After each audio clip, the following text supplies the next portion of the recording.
This was me when I started sim racing. It was around this time GTR 2 came out. This game is goated. I would say this game, this experience as a kid, really is the reason why I'm doing this today. It really shaped my love for sim racing. GTR 2 honestly was ahead of its time.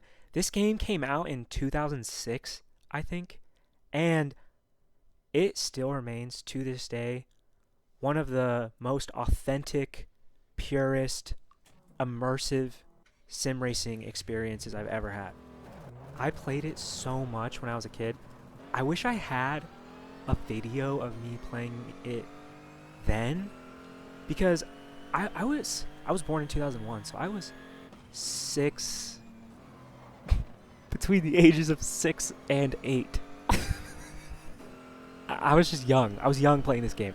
And this is a proper sim. If you're a sim racer, you probably know sometimes you have your friend come on and they just crash every corner. Like, they can't even keep it on the track, you know?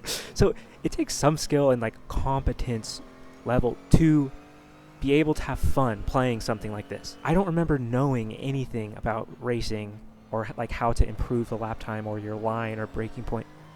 But I played it all the time because I was having so much fun. And in doing that, I developed an understanding of how to drive a racing car in a simulator at a young age, which that's pretty cool looking back on it. Then I got a little bit older. Okay, my dad got me F1 2011 for Christmas that year, and I loved that game. Another goated game for me. That game was like my drive to survive for F1. That was how I learned about the drivers, the teams, the cars, the tracks, the sport. And I played those games all throughout the 2010s up until now, where I'm playing more racing simulators. One thing has always remained the same. I'm not looking at this screen. I don't want to see this screen. I don't know what anything does on this, bro. When I get home from work, I just want to jump in a race and drive the car and have fun. Like, bro, what the hell does spring perch offset? What does that change? Like, what does that do? Bro, nice. HS comp damp slope. 8 clicks, bro. What is that? Like, how do I change this to make the car better? I literally have no clue. In real life, the driver does not have to do all this stuff. The driver has a team of super smart engineers that are grinding. The driver's role is to give feedback to the engineer on how the changes feel, and then the engineer guides the changes. And so I give this introduction to describe the context of this video. Okay, Max Verstappen, we all know his engineer GP. I just want chat to be my GP for me. I'm just running this experiment to see how it could work with this use case. I'm interested to see if it can make me a setup that's faster than the default setup. This is for the Bahrain 8-hour race, which I'm going to post on the SKRT YouTube channel. But I went out, did a few laps. I did a 47.6, so mid 47. I was pretty consistent in that time. This was what I was doing in the default setup. Okay, so I first just asked chat to make me setup, and it literally does not know. It was just giving me absolute nonsense. Like, all these settings don't actually exist in the game.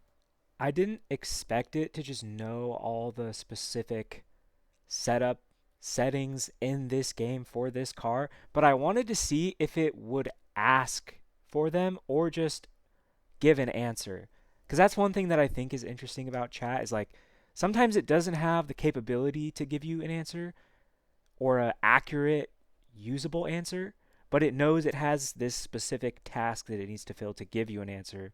So it just gives you one that's BS even though you can't use it. So I uploaded pictures of each individual setup menu to chat, and it gives me some specific things. It says it's too soft in the rear, too stiff in the front, diff too open on power, and ride height's too high. The question is this stuff accurate? Are these good changes? Does this make me faster The answer was no. I was consistently losing time all the way throughout the lap, generally a second and a half slower. It was an interesting difference in feeling, though. The car felt like it had better turn in. That was better. Everything after that was worse. I just felt like I was having no front end as the corner went on, just understeering like crazy. It was not fun to drive. I tried to give it some good feedback, like detailed feedback, so it could maybe understand a direction to go with its setup. I will say it was making very drastic changes to every setting, so I'm not surprised the car didn't feel that good. It wasn't really making small incremental tweaks.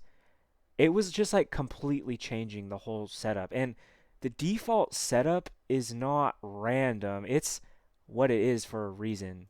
When I went out again, the car felt a little better. That issue I was having where I said everything after turn in was not working was a little bit better, but I was still just consistently losing time to the lap time that I did in the default setup.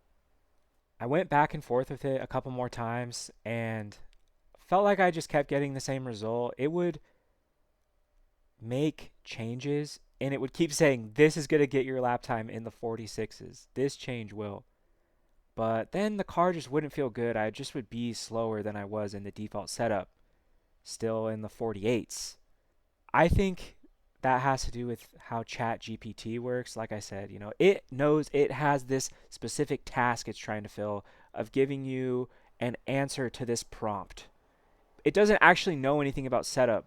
It's just told to act like it does know everything. And so when it's just changing the entire setup every time I talk to it and try to refine and develop the setup, it's just constantly giving me a completely different feeling. I didn't feel like it was actually trying to work in a process that would make sense. Like, I wanted to see if it could make incremental changes. I was hoping it would change one thing at a time so that we could isolate specific problems or things we could play with to give different feelings. But instead, it's just like, change everything, and this is going to make you in the 46s, and then you change everything, and it just feels completely dog crap. And like I was saying earlier, I don't know anything about the setup, so I don't know how to lead it or use it. I'm just kind of relying on it 100% to give me a setup that works. So I can't use chat for this use case. We didn't end up using this setup in the Bahrain 8 hour. We just used the default one. But I just wish there was like an engineer I could talk to that could help me build a setup. I really think that should be possible with AI, the technology that we have right now in 2025. This should exist in sim racing. Am I just crazy, guys? Let me know what you think. Is this something you wish you had in sim racing? Do you think this is like an interesting innovation or area that hasn't been explored yet? Let me know what you think. Thank you so much for watching.